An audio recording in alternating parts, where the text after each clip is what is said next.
right, so speaking of track and field, we have a very special guest joining us this week. She's an advocate, producer, and lead actress on NBC's hit show, The Irrational. Mara Hill, thank you so much for coming on with us today. Thank you for having me. I'm excited to be here. You Yeah, are yeah, also the hold on, Samaria. Let me just check in on the woman's spirit. Mara, how are you feeling this morning? How's your spirit doing? You good? I'm good. Yeah, thanks for asking. That's Yeah. the most important part, right? It's the energy. Absolutely, absolutely. You know, we like NBC family because earlier I had a guest starring role on Chicago Fire, so I feel like we might have some synergy. You feel what I'm saying on this here day? I do, for sure. NBC family, Yeah, absolutely. no doubt, no doubt. You are also the great-granddaughter of a pioneer in track and field, legendary long jumper DeHart Hubbard, the first Black athlete to win an individual gold medal at the Olympics literally 100 years ago in Paris. I read that he told his teammates on their way to France that this moment was bigger than them. 100 years later, Mara, how does it feel to kind of see this, the way that track and field has really grown, especially for Black athletes in the Olympics?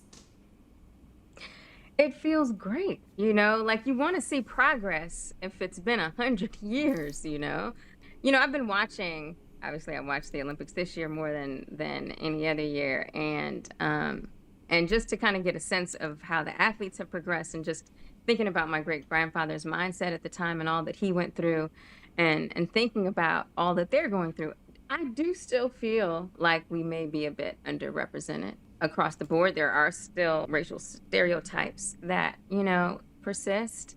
But I'm grateful to see the freedom of expression that everyone has, the acclaim that they're able to get, that he was not able to secure at that time. Not that he wanted it, because he was very modest and very humble, but we've definitely come a long way.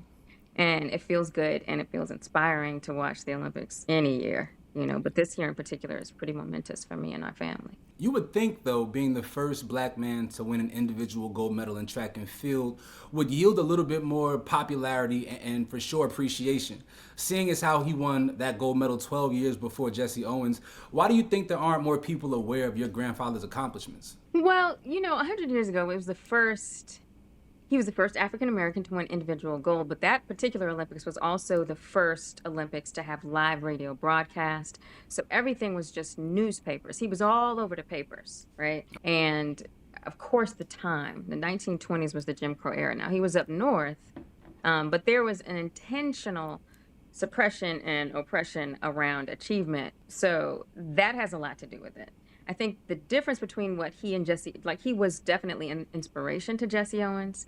They knew each other. So Jesse definitely stands on my great grandfather's shoulders. But there was a political charge at that time with Hitler, coming right around the time of World War II, when what he proclaimed would not happen with the US, and then Jesse did it. So there was a certain energy or charge around it, and much more coverage in general.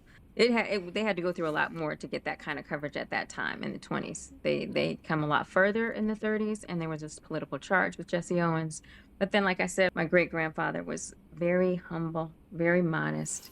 Our family, like my mother, who was his granddaughter, didn't really know as a child that he was an Olympic champion. He was just a family man, making sure they went to college, making sure they had breakfast in the morning, making sure they raked the leaves. He just wasn't boisterous, and he wasn't a braggart in that way. I find that very interesting, right? When you have that level of accomplishment, you're kind of meek about it, right? But that's kind of just how the society existed back in the day. We had track and field athletes like Noah Lyles and Sha'Carri Richardson who are fearless and unapologetic in their approach to life. How do you feel like your grandfather would appreciate the athletes that are currently existing in track and field and their boldness and brashness? I think he would love it. I think he would appreciate it. I think he would be proud that they have this environment where they can thrive in that way, that they feel free to do that, you know what I mean? And where they can just stake their claim. And he was doing that at that time because of what he had to overcome. I mean, he had to overcome a lot more in that regard, as far as like racism. And I mean, we still face it today. Let's be clear. For sure. But just the freedom that they have to express themselves. I don't think he felt that same amount of freedom. I do think that he felt a requirement to be more humble, but also it was in his nature. And he was just a dignified man. He walked the world with grace and ease and an unshakable pride in himself and his accomplishments and what he could do. So, and he set out to do it specifically so that other African Americans could see that they were limitless, you know, that he'd be proud. Amazing. Yeah, you talked about your great grandfather staking his claim in an era where we had Jim Crow and racism was rampant during this time. How could you even imagine what he was going through during that time, going out to France, competing for a country that doesn't even really see him as a full citizen? You know, he was so optimistic. Yeah.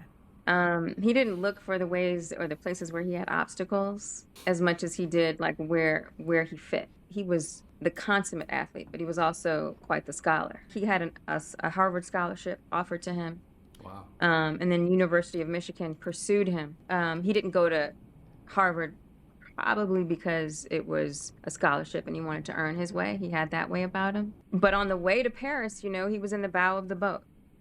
And then on top of him was the Latinos, and then on top of them were the Caucasians. And he made his way around. He became friends with everyone. You know, it was just his spirit, the spirit of optimism. My mother would say when he would come in the house, he always had a smile when he came in. He had a smile when he left. You know that there has to be a lot going on. There's something that you're fighting within to deal with these things and to overcome them. But what he presented to his family was just optimism and confidence and grace. So, but you know, he definitely had a difficult time. Once he got to the Olympics, he bruised his heel. He had an injury. You know, he was after the world record, not just the gold medal, and somebody won that the night before. So he had a rough night before the day that he won.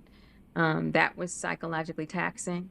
But the way that he approached everything was just, I'm going to do it. Oh, somebody did that? Well, they're going to have to do better than that. When I think of him, I don't think about his trials or, you know, how difficult it was for him. I think about how much he set out to accomplish, and he did. Yeah. You know, he wrote it down. I'm going to be the first colored Olympic champion. So that's what we're left with more. Surely.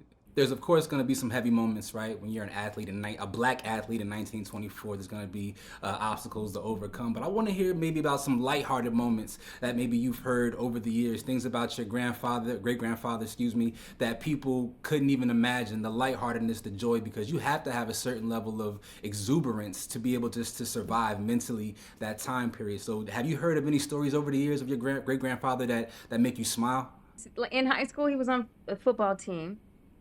And I mean, this might not be like a smiling thing, but you know, like he ran, he got a touchdown. And then after that, the team was like, yeah, we're not playing against y'all no more because you have this black man on the team. Right. You know, like we're not doing it. Yeah. So his team was like, well, if he's not playing, then we're not playing, you know? And so for me, it just speaks to like, how do you have that effect on your whole team? He's the only black man on the team. And the whole team is like, if he's not playing, then we're not playing. They went to a restaurant and they were like, you know, you can't sit here, you know, him and his team.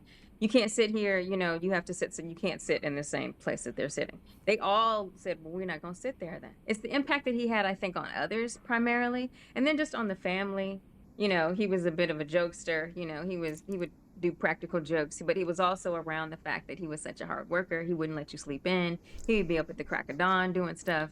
You know, throwing water on you, turning the music up. He was just a solid, powerful presence in the family, you know? Yeah. Just optimistic all the time. And that's just it's just the impact that he had on others. I think that just inspires me the most. Some of that sounds like Ava DuVernay's movie Origin a little bit, don't it? It's like, okay, that kind of person who can galvanize a community. That's right. powerful. That's powerful, impactful for sure. And it all starts with the intention, right? Yeah. And today, you're the lead actress on a show on NBC. How much of that optimism from your great-grandfather kind of runs through your veins every day doing that job? You know, it's interesting just in pursuing it, looking more into his story, how similar I feel. There is this thing that feels unshakable. There is this limitlessness, I think, that he's passed down. There is this determination, you know, this work ethic that I feel, you know, not paying attention to what keeps me from getting where I got to go as much as where I want to go.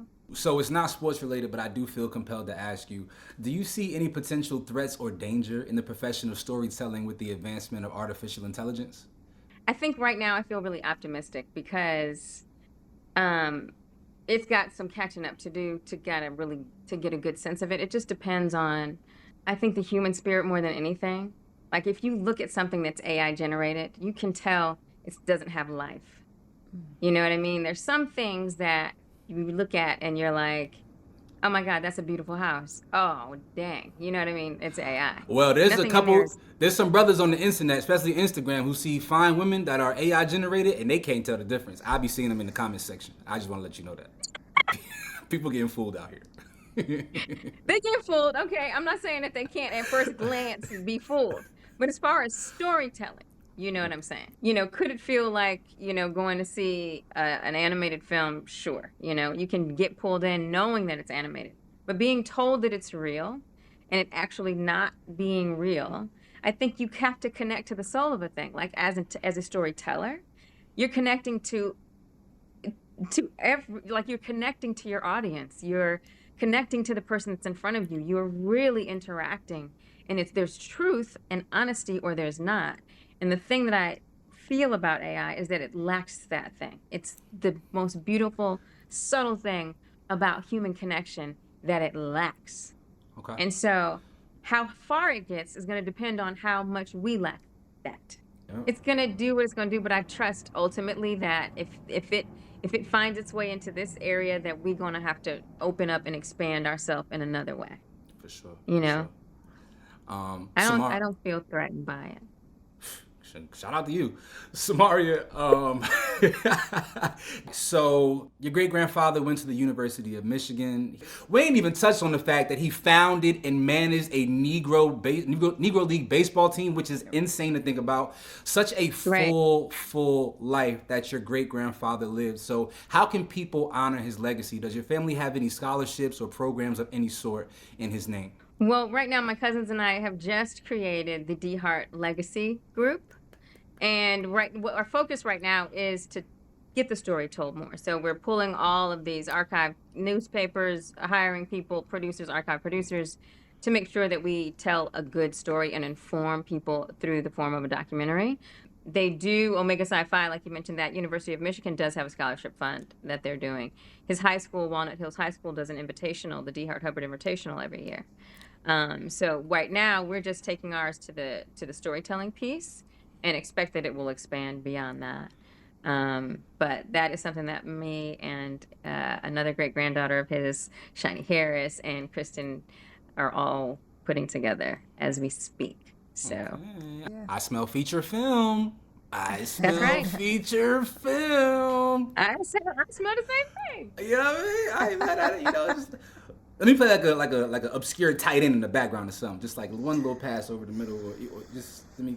Because high school, he played high school football. Are you an athlete? Hold on now. Don't let's not get crazy, okay? You see these shoulders under this sweatshirt? It's wild under here. Thank you very much. Okay. Well, anyway, Mara, we cannot wait to see whatever comes out of this story. I know it's going to be great because you're involved in it. Thank you. It's been a pleasure talking to you both.